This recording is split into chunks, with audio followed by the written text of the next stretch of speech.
Good afternoon. Today's talk will be a very brief review of the scope and context of romantic literature in general and romantic poetry in particular. Now, the term romantic literature, as a term, popular term, is generally used to cover the most distinctive writers who flourished in the last years of the 18th century and the first decades of the 19th century. The term romantic is perhaps indispensable to describe these writers, but at the same time it is also a little misleading.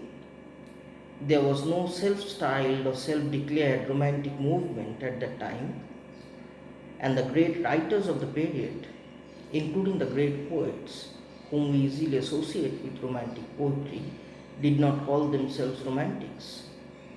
It was not until August Schlegel's Vienna lectures of 1808 and 1809 that a clear distinction established between the words or terms organic or plastic qualities of romantic art as opposed to the mechanical character of classicism. Many of the age's foremost writers thought that something new was happening in world's affairs. William Blake's affirmation in 1793 that, quote unquote, a new heaven has begun was matched a generation later by Shelley's The world's great age begins anew, quote unquote. Another quote, these will give the world another heart of other pulses, wrote John Keats, referring to Leigh Hunt and William Wordsworth's poetry. Fresh ideals came to the fore, in particular, the ideals of freedom, long cherished in England, was being extended to every range of human endeavor and thought. As that ideal swept through Europe, it became natural to believe that the age of tyrants, equaling the age of neoclassicism, as we know it commonly, might soon end. The most notable feature of the poetry of the time is the new role of individual thought and feeling, where the main trend of most of 18th century poetry had been to praise the general and to follow the norm, to see the poet as a spokesperson of the society addressing a cultivated and significantly homogeneous audience and having as his end the conveyance of truth. The Romantics found the source of poetry in the particular, unique experience. William Blake's marginal comment on Sir Joshua Reynolds' discourses expresses the position with characteristic Blakean vehemence. He said, to generalize is to be an idiot. To particularize is alone distinction of merit, unquote.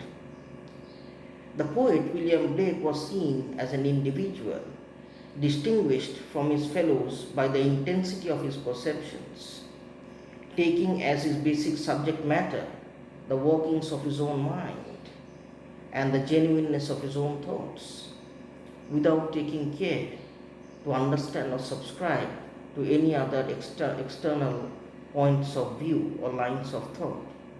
Poetry was regarded as conveying its own truth. Sincerity perhaps was the sole criterion by which genuineness of poetry was to be judged. The emphasis was on feeling, seen perhaps in finest in the poems of Robert Burns, which was in some ways a continuation of the earlier cult of sensibility. And it is worth remembering that even Alexander Pope praised his father as having known no language but the language of the heart. But feeling had begun to receive particular emphasis and is found in most of the romantic definitions of poetry. Wordsworth, for example, called poetry the spontaneous overflow of powerful feeling. And in 1833, John Stuart Mill defined poetry as, to quote him, feeling itself, employing thought only as a medium of its utterance, unquote. It followed that the best poetry was that in which the greatest intensity of feeling was expressed, and hence a new importance was attached to the lyric. Another key quality of Romantic writing was its shift from the mimetic or imitative assumptions of the neoclassical era to a new stress on imagination. Samuel Taylor Coleridge, for example, saw the imagination as the supreme poetic quality, in fact, a quasi divine creative force that made the poet a godlike being. Samuel Johnson earlier had seen the components of poetry as, according to his own words, invention, imagination, and judgment. But Blake later wrote, "One power alone makes a poet, imagination, the divine vision." The poets of this period, that is the Romantic period, accordingly placed great emphasis on the workings of the unconscious mind, on dreams and reveries, on the supernatural, and on the childlike or primitive view of the world, this last being regarded as valuable because its clarity and intensity had not been overlaid, as it were, or corrupted by the restrictions of civilized reason. Rousseau's sentimental conception of noble savage quote unquote, these were his words, was often invoked by the Romantics and often by those who were ignorant that the phrase is Dryden's or that the type was adumbrated in The Poor Indian of Pope's An Essay on Man. A further sign of the diminished stress placed on judgment is the Romantic attitude to form. According to the Romantics, if poetry must be spontaneous, sincere, intense, it should be fashioned primarily according to the dictates of the creative imagination. Wordsworth, for example, advised a young poet, and he wrote, "You feel strongly, trust to those feelings, and your poem will take its shape and proportions as a tree does from the vital principle that actuates it." Unquote.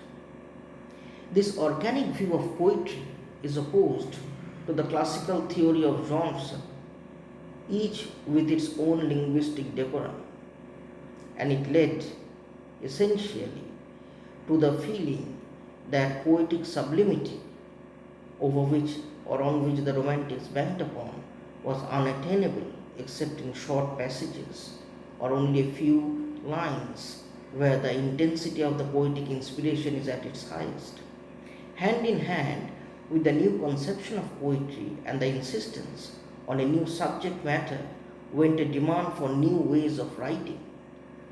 For example, Wordsworth and his followers, particularly John Keats, who followed Wordsworth significantly and perhaps truthfully, found the prevailing poetic diction of the late 18th century somewhat stale and stilted, or to quote him, gaudy and inane, and totally unsuited to the expression of their perceptions.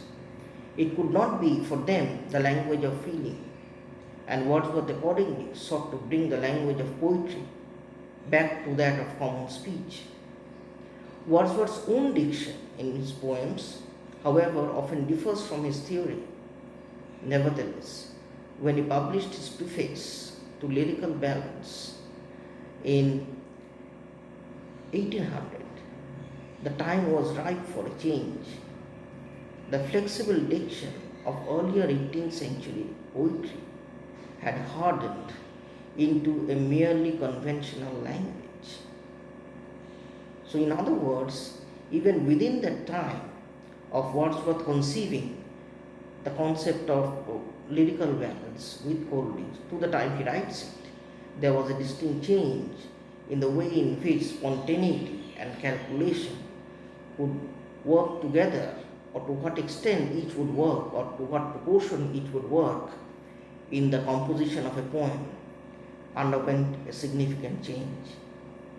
So this was a preliminary lecture that I had to give you on the Romantic notion in general in English literature, with specific reference to Romantic poetry.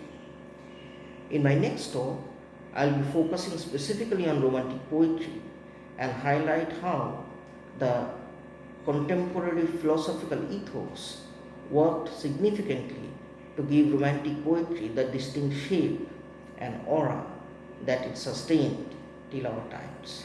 Thank you.